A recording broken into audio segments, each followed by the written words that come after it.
I've been spending a fair amount of time on the MPC60 and crafting a beat and stuff like that, which I'll give you a sample of in a second.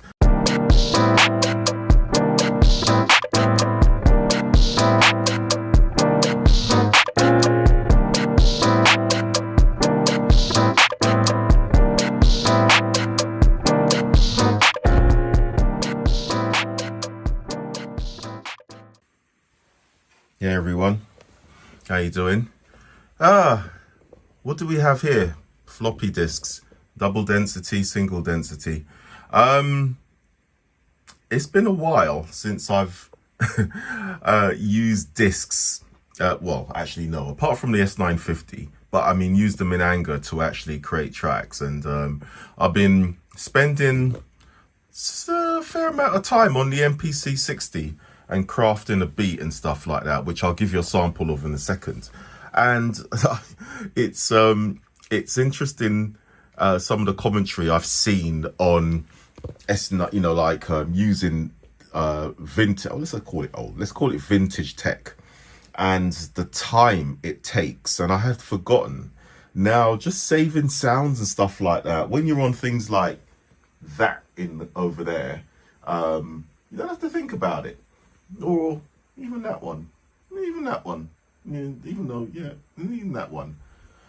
You don't have to think about it. But when you're on stuff like this, time disappears. So all I've been doing is I've got a track running, 3 loops, drum loops on there. It's single sounds I've loaded on there, and it's got a kit on there as well. So that's what's taking up some sounds. But I'm onto my 3rd disc of loading up or saving sounds, and you have to look at the how much size you've got.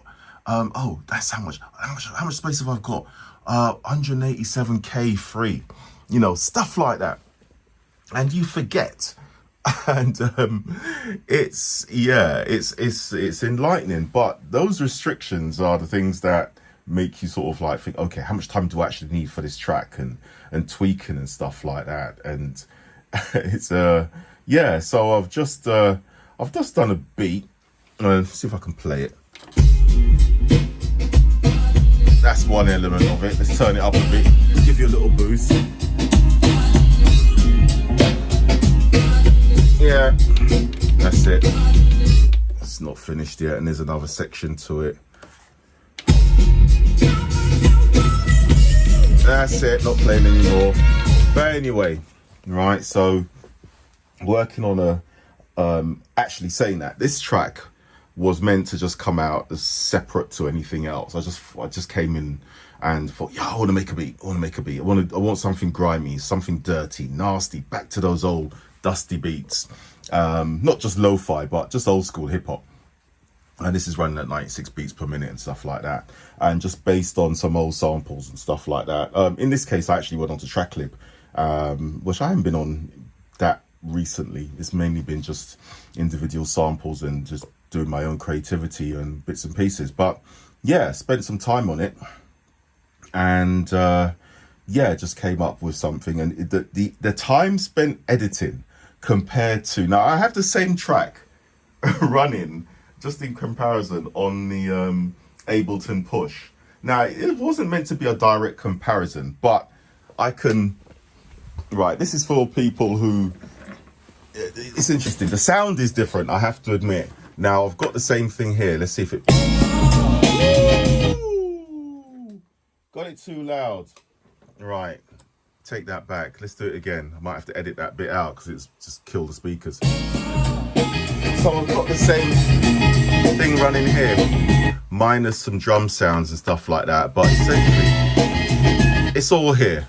So I've got it running in Ableton Live, but I have to admit, when I put it in here, it did bang a bit harder. So the interesting thing is that took no time. Drop the sample in, mess around with it, you're up and running. So in many ways, I've been vindicated myself with the Ableton push and how technology has moved on. And I had that up and running in no time. I could get stuff going. This took a lot longer, but I can hear the difference.